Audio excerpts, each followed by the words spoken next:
Hey guys, welcome to Start Building Your Dreams. I'm John, and this is Project Rampage, and that is exactly what we're doing. We're building our dream Overland build with Rampage. You'll notice this side has the new fender, and what we're doing is we're installing a set of Barricade fenders and some Body Armor Fender Liners. With the 40s, need a little bit extra room in the wheel wells. The tires are close to the plastic factory liners. We could have done a high fender kit with metal liners. Right now we're going to try these out. I kind of like the way they look and the way they turn out. We're going to do the other side, so any of you that may be intimidated about drilling into your body or having to put riv nuts in, that means you can install these in your driveway with some basic tools.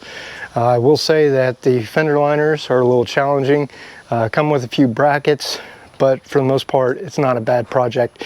The other thing is, I'm not exactly sold on how the snorkel looks with the fenders. You guys leave a comment and tell me what you think, and with that being said, roll the video.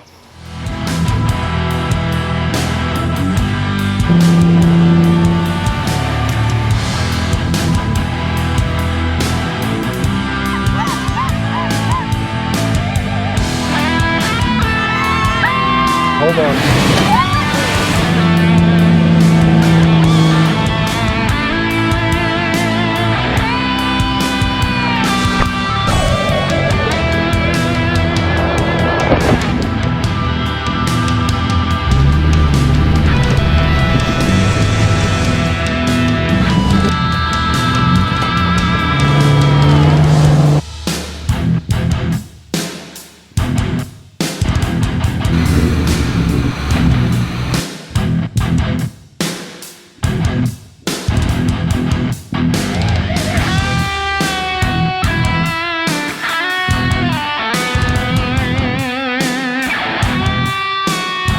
You can see here with the fender liners, we got plenty of clearance. We have more than 5 inches of up travel, which is really determined by your bump stop. Down drop, not worried about that, but coming up, a thing to be concerned about with the Eco Diesel is the washer fluid is right behind there, so that's something you need to watch out for. We ended up trimming the steps, but the fenders really kind of open it up here. As you come around back, fender liners are really close on the back, so hopefully getting some new fender liners in the back with the tube fenders will help, you know, allow that tire more up travel. Now it is squatted a little bit in the back. We're working to fix that. We've got some Dobinson springs on the way. Again, on this side, you can see plenty of clearance up front. In the back, you only have about 1 inch, so when the Jeep starts bouncing in the back, or you were to go tuck a tire, you're going to be ripping all this out, and there's a lot of space back there, so we would just want to open that up. And then up front, from our install, really no front contact. You get a little bit of rubbing here with the factory liners, but the body armors are just going to open that up. Now, if you were going to do a highline kit, I think we talked about that when we installed the 40s, you would basically remove everything above the light and around. Underneath is going to look very similar to how the flares mount over here. So if you look, there's a couple of tabs up here where the fenders just bolt on. I've got all the wiring run through, and then we also have a couple of rock lights we put on here. We're gonna have a total of 16 rock lights, so plenty bright, and we got a lot of work to do. We got the Great Smoky Mountain Jeep invasion coming up, and so we're in final crunch time for that. So a lot of this will be show and tell and a little bit of time lapse, but I hope you guys enjoyed today's video. All right guys, so one thing I always try to do is save my hardware. So I usually take a gallon Ziploc bag, throw all my hardware in there, and that's how we, in case we ever want to remove an item and replace it with factory, we can do that, especially if we're going to come back and do a highline flare where you cut basically everything on here, you pull all that apart, trim the tabs, and you replace this front light. Right now we're going to try out the Barricade Tube Fenders. We may or may not like them. They may develop rust over time, who knows. So we want to be, you know, able to reuse as much of this as we can, so keeping the factory hardware is a good thing. So there's all kinds of tricks out there on how to remove these. I found using a straight pick is easiest for these rivet nuts on the outside. Basically you just take, you push in, and it comes apart. Again, we're going to take our hardware, stick it in the back.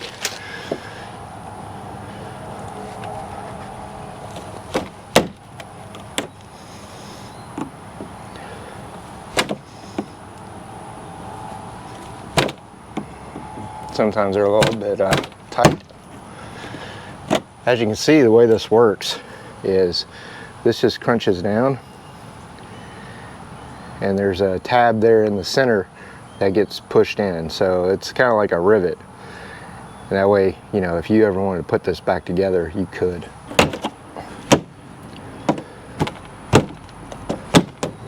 And you can come back with a body tool and you can just pop these out.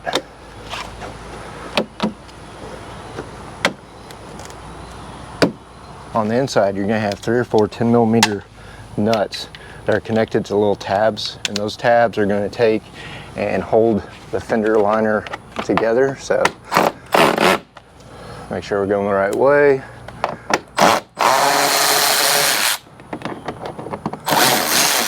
Save our bolts and hardware.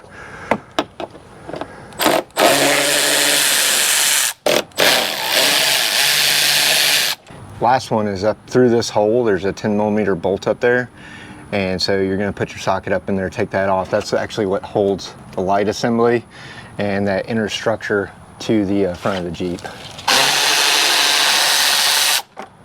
Pull out your bolt. There's a couple of other pins. Typically you'd have one over here, which we've replaced before, and then you'll have a couple more back here. Again, for these, I like using a metal body tool, and so that makes it easier. The plastic one is good for plastic, but anytime that you are doing one of these, you definitely want to take and purchase a cheap set of metal body tools, because they're just going to give you that little bit extra leverage you need. As you can see, this is a brand new one. Throw it in the bag. On the back side here, we've already lost one of these, so there's really only one tab holding this in, and so you just want to, and sometimes they break, so that's why you want to work with these. If that happens, we can use a pair of pliers or something. Hurry, if you don't care and you're never going to reuse your fenders, you can do that this a different way, but for the most part,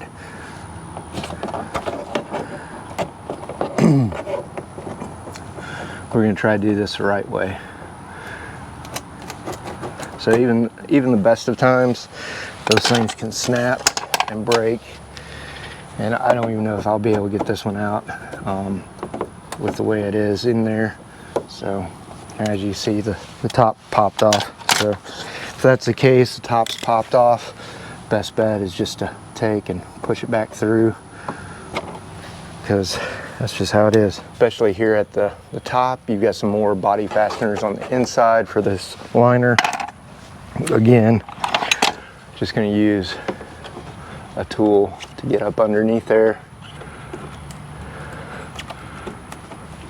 The plastic ones are much more forgiving, but they're not as efficient as the metal body tools. So there's one. Looks like I've lost one or two up here already. And the great thing is you can go to a local hardware store and find replacements. Usually there will be a specialty fastener automotive box, and you can get replacements of these, or you can go to the auto parts store. Personally, I think the ones at the hardware store are a little bit cheaper. So that must be the last one, because everything's trying to come out. So you just kind of pull that fender liner back and it falls out. So that's what the inside of the fender looks like. As you can see, there's a lot of stuff in here. Junction box here with a whole bunch of connectors and body harnesses. You got electrical connectors here for electrical power steering on this side. And then up there's your battery tray. And so all this stuff is going to go behind there. And then as you can see, these wires are not normally there. These are the wires that run to the back. So going behind the battery box, I've got everything wire tied down, and I try to keep it away from the DPF running on the outside of the frame rail so it doesn't get too hot.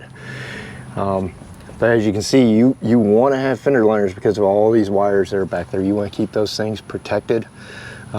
They are pretty well weather resistant, but you know, you don't want to take and damage these, because that's all the wiring to your Jeep. An electrical issue can be a real nightmare.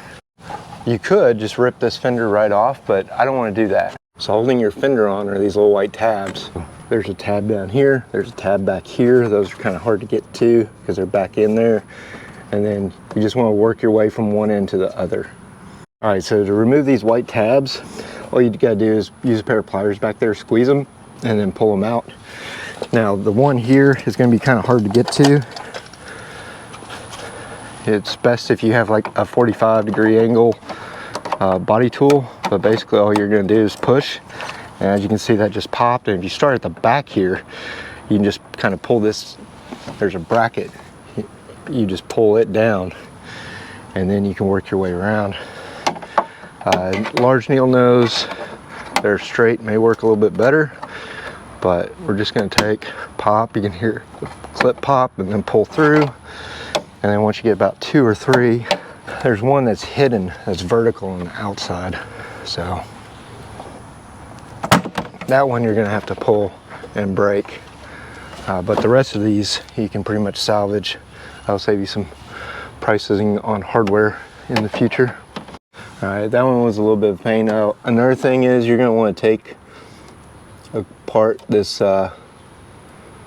clip here. Typically you just pull on the tab with a screwdriver. Sometimes it's good to push it together and then pry. I don't know if I got a screwdriver. But you do want to be careful with these red locking tabs. They can be a pain. Okay, I pushed in, it was clipped in there, and then you're just going to squeeze and you're going to pull. You'll definitely want to zip tie this back up out of the way. Sometimes, you know, the larger body tool, a little bit longer lever can help you too. So, all right, it's always better to kind of pull those out. But you're going to remove this wire, and if you watch my video about installing the aux beam headlights, they do tap in here. We'll just unplug these 2 wires. We'll reconnect these when we tap into the new system, and then we will be good to go. All right guys, so you might break off a tab or 2, kind of like I did here. Again, you're just going to get your pliers up in there, squeeze it, and you're going to try to push it through. There's that one. And then you'll have this one down here, which is probably just going to break anyway.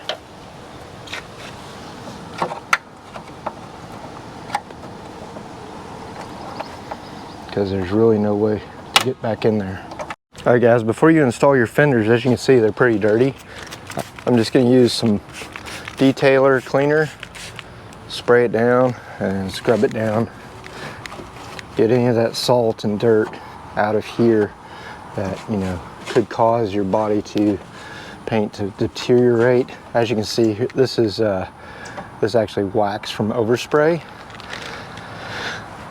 which is fine. But you're just going to want to wipe down all those spaces, all these brackets. Give everything a good little wipe down. That way you've got a clean surface to work with. All right, as you can see, we cleaned everything up. And down here at the bottom, you're gonna wanna pull this off. And you can actually reuse this, which is what I did on the other side. So you just wanna take, again, your body tool, work out. And some of these plugs are softer than others. These are pretty soft and flexible. But I like this plastic, just like here, so you know, rust doesn't develop, water doesn't get inside here.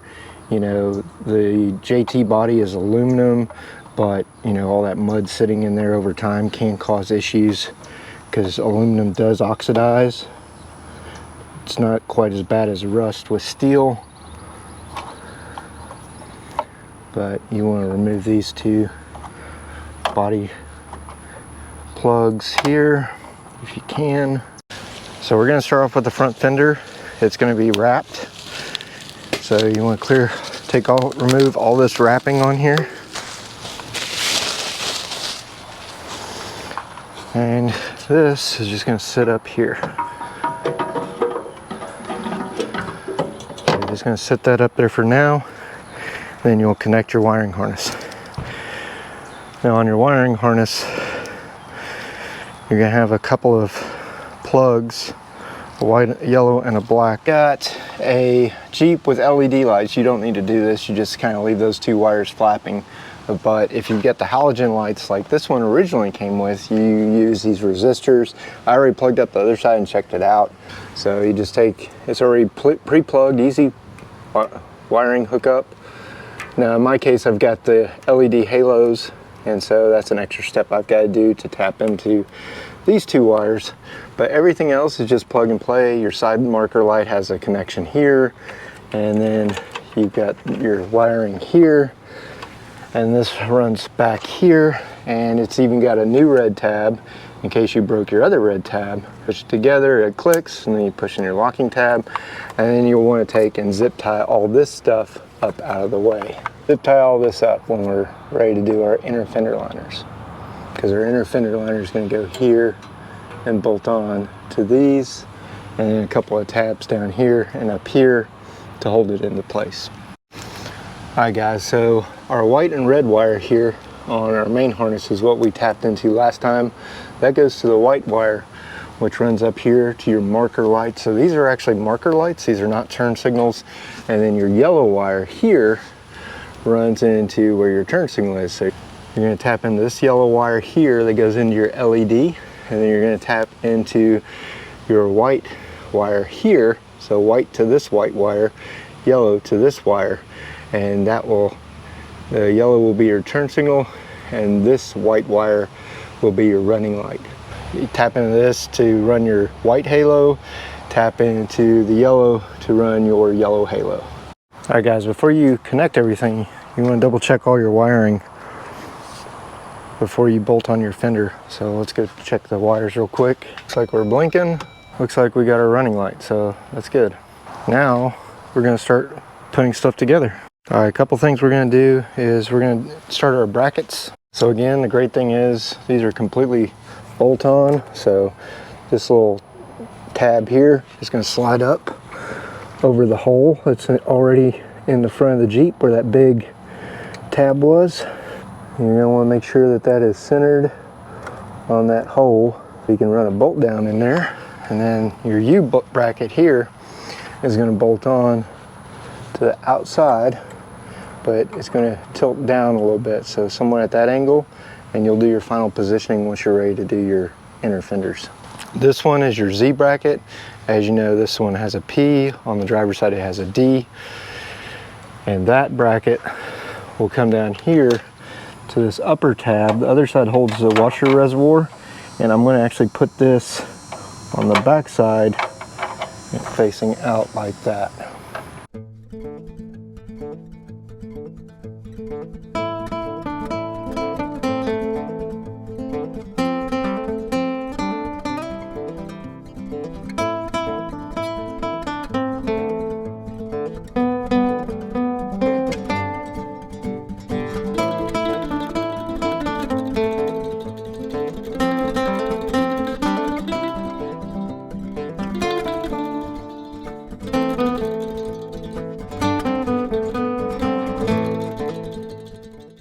Alright guys, just to explain, so you're going to have 3 wing nuts in this kit. This is going to go back here. There's actually a pretty big hole up there, and that's how this is a no bolt kit. You use a spreader that comes behind this one. This one down here and this one up here are going to be used for your inner fender liner, and then you've got 2 more of these wing nuts. These are kind of a pain to get to, but you've got a total of 3 of these wing nuts. So one goes here at the front, one goes here. These are both hex bolts. Your longer hex bolt is going to go at the front, and then you're going to have a hex cap screw like this that's going to go to the back, and that's going to go to the second hole from the top up here. So this is going to go in here, and it's going to be dressed up just like the rest. Now your inner fender liner is going to go connect with this hole and this hole, and then the rest of them get filled with the hex cap screws. So we'll take you guys through that.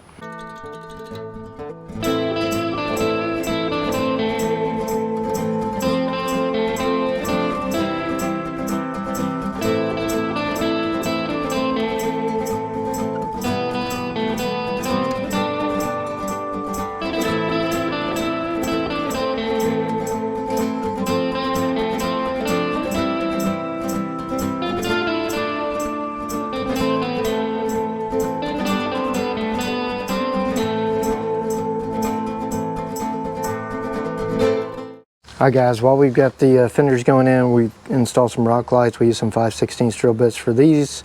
It depends what size rock lights you use, and then a 1/2 inch hole so we can run our wire through.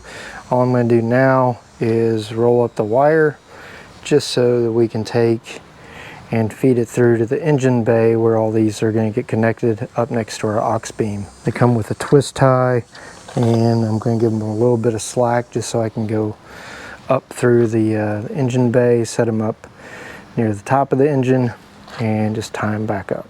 So another thing is the instructions aren't great. I installed these backwards, so you want your small L bracket near the front. This is the front on this one, so I've got to redo the brackets up here at the top.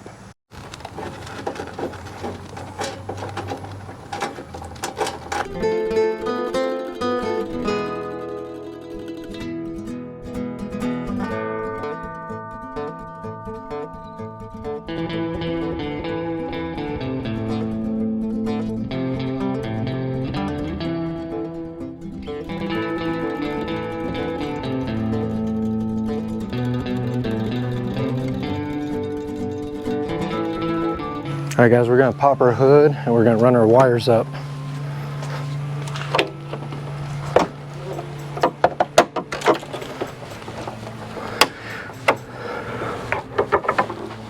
Put them up here in the engine bay where they're out of the way.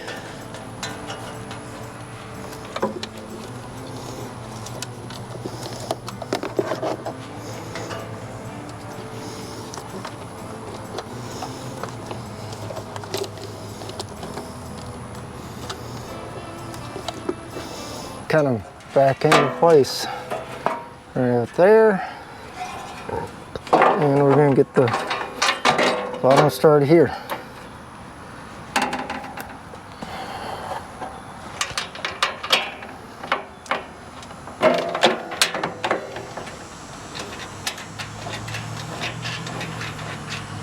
This one is a hard one.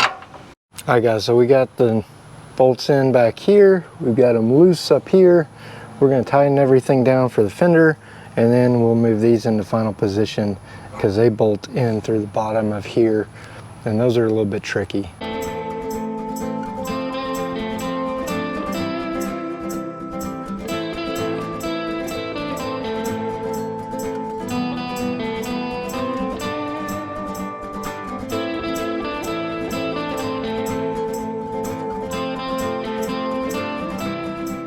Alright guys, so we got the front end finished with the new flares. I'm kind of digging it.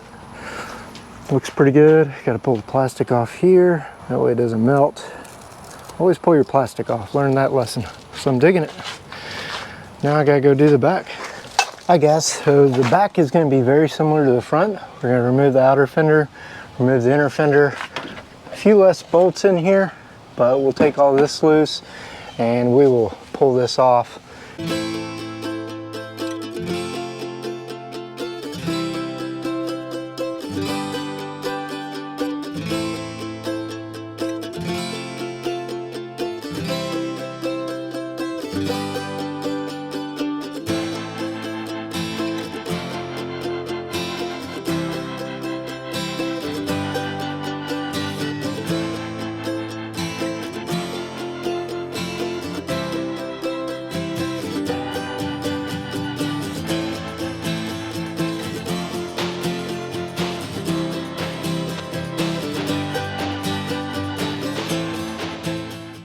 Alright guys, so first thing we're going to do is we're going to replace these clips here. So sometimes they're a pain, sometimes they're not. Okay. So the body tool seems to be working here.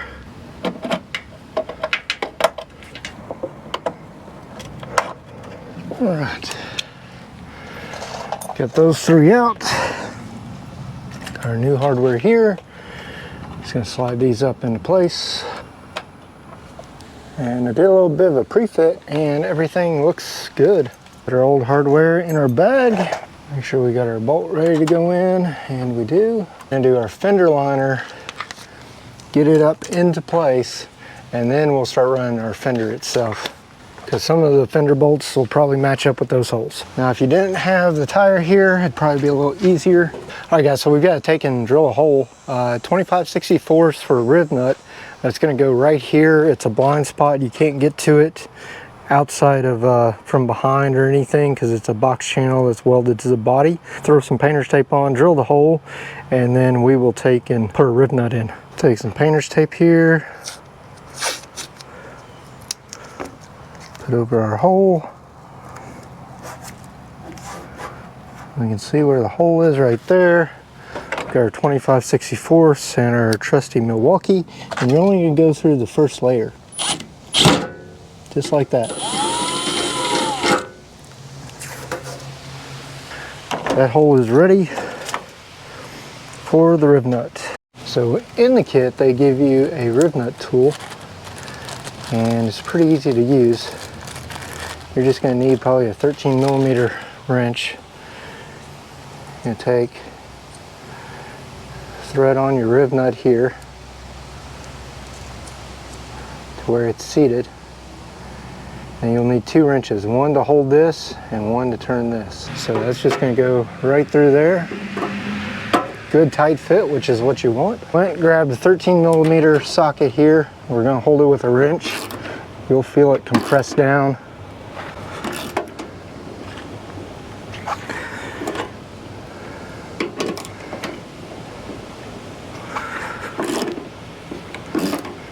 It's going to be hard at first, and then it'll get easier. Check our rib nut location, looks good. Check our progress.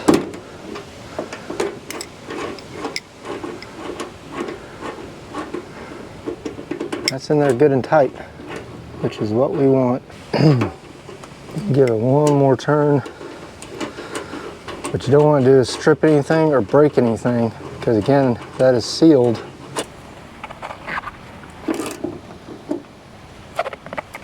Just go till it stops. That's not going to go anywhere.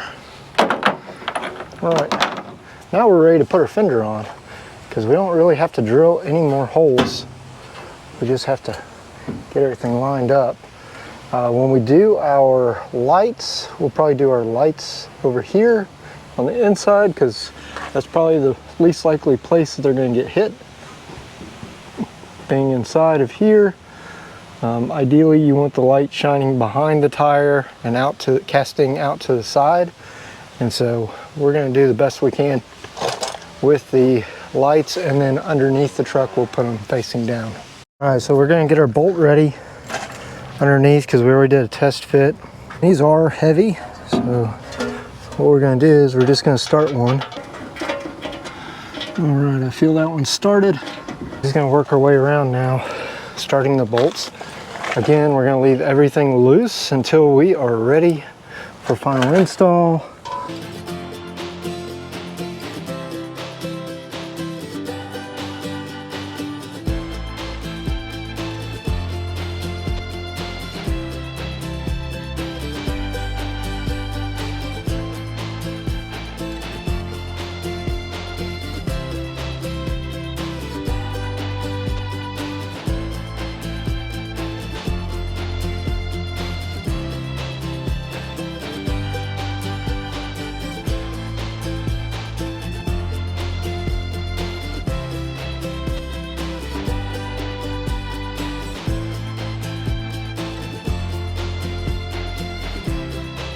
Definitely want to do this by hand.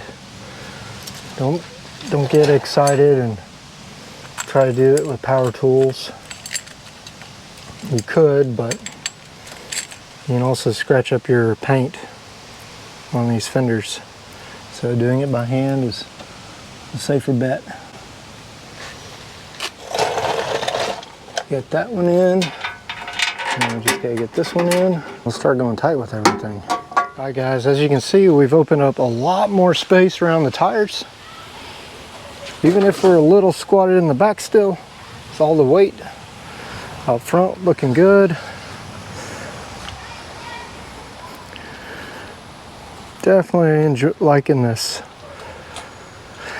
All right, we gotta go put the other fender on. Eventually, we're gonna head up to Great Smoky Mountain Jeep Invasion, so stick around. All right, if you're a diesel owner and you've owned other trucks, you're gonna hate this. And this is something that I've been wanting to do since I bought this thing. But I'm gonna show you guys how to remove it. Basically, these green tabs here, these green tabs back in here, they push in and come down, push in, come down. Strap here, you loosen this up. I think it's like 8 or 9 millimeter. And then there's a couple of 10 mils. There's one right where my finger is. There's one behind here. And then this whole assembly, and then I think there may be one more up in there. Yeah, I feel it. So we're gonna take this out and we're gonna gut our fill neck.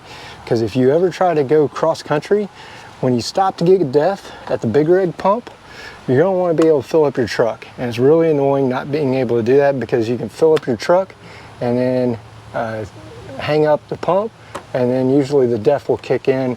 You just gotta tell them inside what you want. So, and it's really, really annoying that they put that restrictor in there, so you gotta go to the Econ car pump. And you know, when you go out west, you may not be able to find that, but you may be able to find a big rig pump or a farm pump or whatever in case of an emergency. Guys, so here we got a 7 mil. Now loosen this clip up.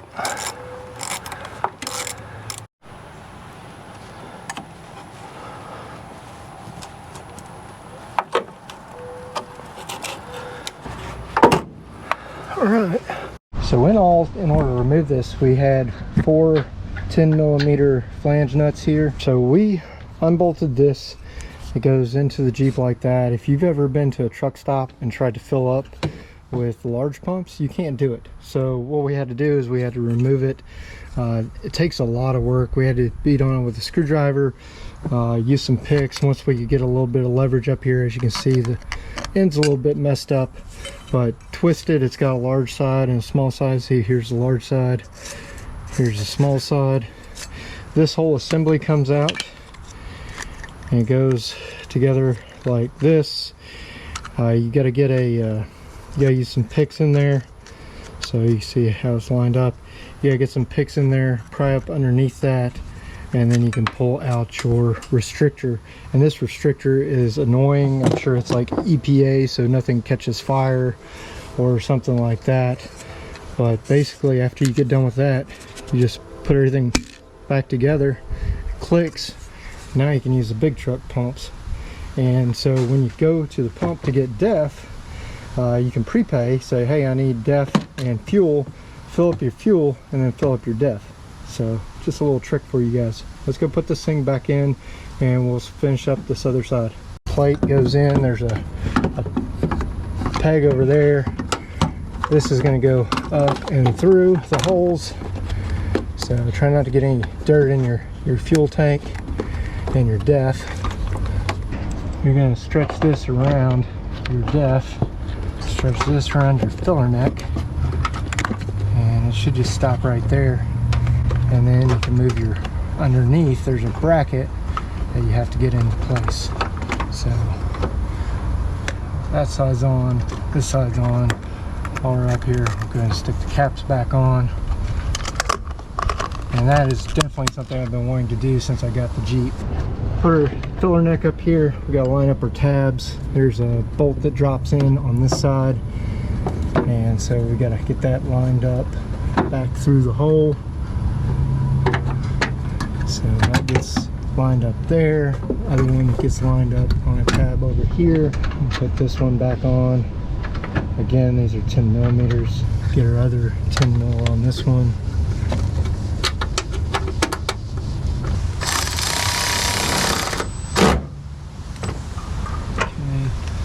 That one, get this out of the way so I can get to this one.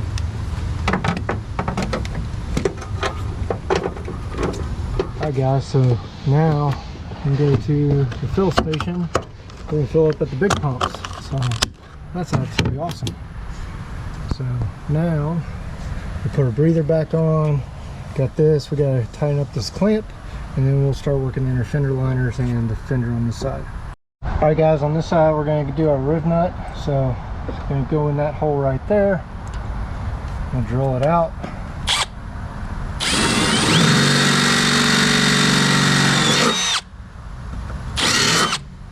Perfect.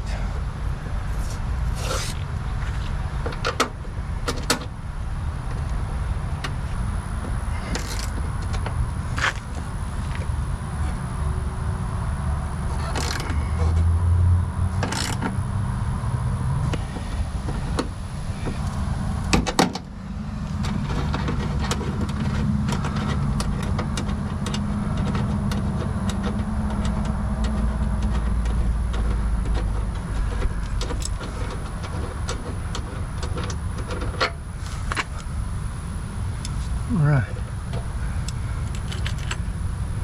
check our hole, and our hole is good.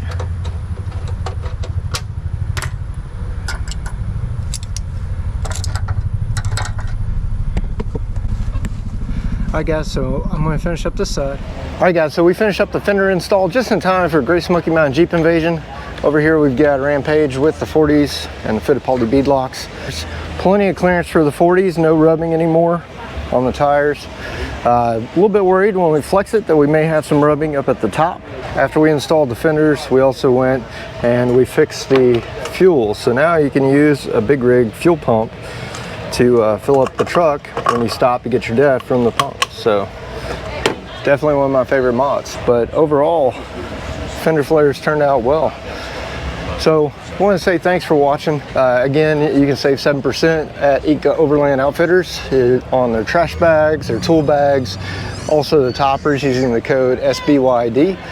But loving the look of the Jeep. Our teammates at Toyo let us set up again, full Overland setup. We've got the rooftop tent, we got the awning out, provide some extra shade for those that want to get out of the sun. But we're at Great Smoky Mountain Jeep Invasion, and it's great. Big setup. So look out for that video. It'll probably come out before this one, but once again, thanks for watching. I get to share my dream build with you, but the true purpose of this channel is help inform, motivate, and inspire you so you can get out there and start building your dreams.